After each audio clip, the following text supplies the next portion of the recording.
د مزد د شروط یعنی د فرایض بیان تاسو ته شروع نو تاسو له د مزد لپاره اته شرطونه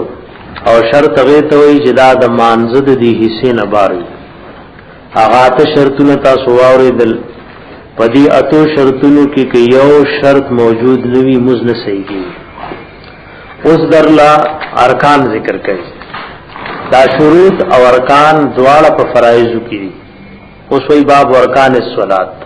ارکان د رکن جمع وا خدا عمر دا ارکان هغه ته وی چې دا په یو شی کې داخله او دنوي او شروط هغه له وی چې هغه د شی نه بار دا مخ کې اته فرایض هغه چې د مز نه بار اوس ارکان ذکر کوي چې دا احکامات دي چې د مز کې بدن نوي باب ارکان الصلات باب د بیان د رکنونو د مانزه کې وهي سته او دام شپږ دا شپږ الاول اول فرض او رکن تکبیر الافتتاح اغه تکبیر د شروع کول دی تکبیر معنی او تکبیر او افتتاح وای شروع کول تا دامو وتاو چې مو شروع کو او د مس په ابتدا کې وګونو لچګوتی وډون وای الله اکبر ردی الله اکبر ته تکبیر وای او افتتاح دا د شروع کول الله اکبر دغه دا فرض دی دا که چانه پاتې شنو مزنه کی او دې ته تکبیر تحریمه وای تحریمه معنا حرامول یعنی د دې مزل مخکې ور تعالی خبره جایز وی خراس کا جایز او بسکل جایز لیکن د تکبیر تحریمی سره خبره حرام شوی خوراک حرام شو اسکاک حرام شو ډیر غسیزونه حرام شول چې د دې تکبیر نمخ کې درته حلال نو ځکه ورته تکبیر تحریما اغه الله اکبر ویل چې دا غي سره په سړی اغه سيزونه حراميږي چې هغه د مز نمخ کې حلال نو دې ته تکبیر الافتتاح وای او تکبیر تحریما مرته وای نو باب ارکان الصلات باب د په بیان د رکنونو د مسکی وهي سته داشپق دي الاول اول تکبیر الافتتاح اغه تکبیر د شروع کول دی دا فرض دی او دا نور تکبیرونه درستو ذکر کی لکه سړی رکوع لذي تکبیر وای سجدي لذي تکبیر وای دغه په سنتو کې راځي والثاني او دیم رکن او فرض القيام ادریدل په مسکی ادریدل ګوره فرض دی نو که یو سړی بلا سو عذر قیام پرهو نو د مسلکی یو نوافل دی کې تعالی اختیار دی کچری استاقت دشتا عذر نشته په ناشته کې خدا عمره چې د ناشته د نفلو او د ولار د نفلو په مز کې دومره فرق دی نیم په نیمه فرق دی نیم په نیمه فرق دی بعضینو کې ګوره خلک تپوس کوي زنانه په سفر کې ور سر رواني نو یې دې کې سړی دی په ناشته مسکي د جون کې زنانه برخه په سر کړي پړونه غټ صادر داغه لتاو دي نو دا سوزر نه قیام بدانه پری سړی وی او دا پرده کې ګور پلار روانه نو سړی به موجود وي خدا په ناس ته مز نه کوي ځکه دا سوزر نه چې دا په برکه کې پټا نو خلق کوي موجود وي دا ودا فرضیت د قیام د درېدو نه پری وشي په خبر باندې وثانی دویم فرض او رکن القيام ادریدل دا ولا په مسکی دا څه شی د فرض ده قبل عذر یو سړي فرض مز یا مثال په تور باندې واجب یا سنت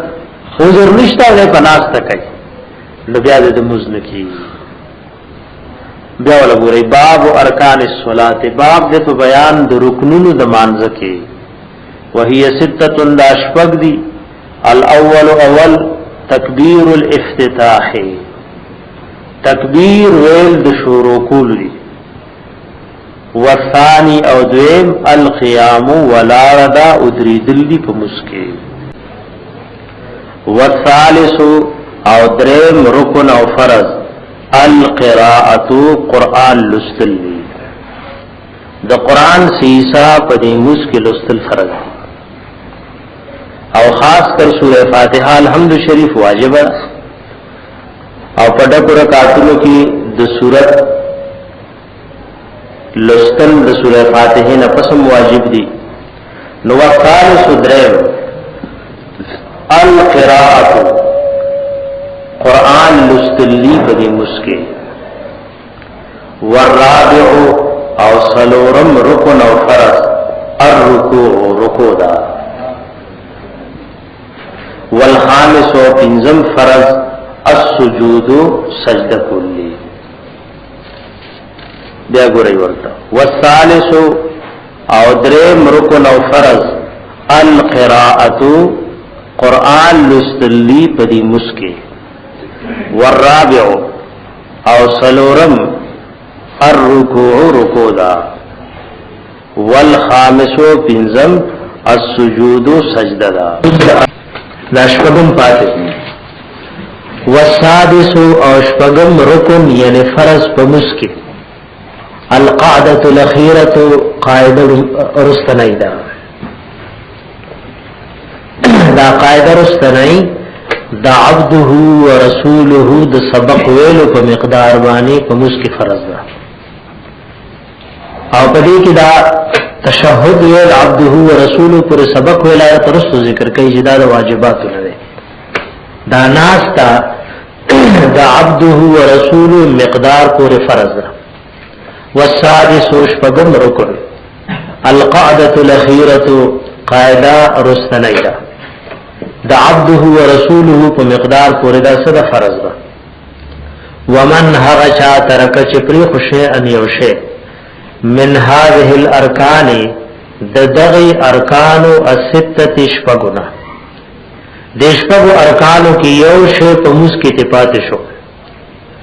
فسدت صلاته نفاسدی مزدا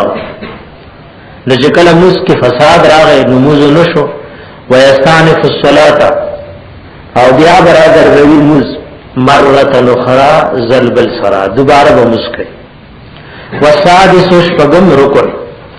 القعده الاخيره قاعده رستنیدا او مقدار د عبده و رسوله د سبق ویلو. ومن او هغه چا ترک چې پری خوشان یو شی من هذه الارکان السته د دې ارکان شپغنا فسدت صلاته نو بس فاسد شموز دا ویستانف الصلاة او بیا برادر زمینی د سر نمرت اخرى فزل بالسرا.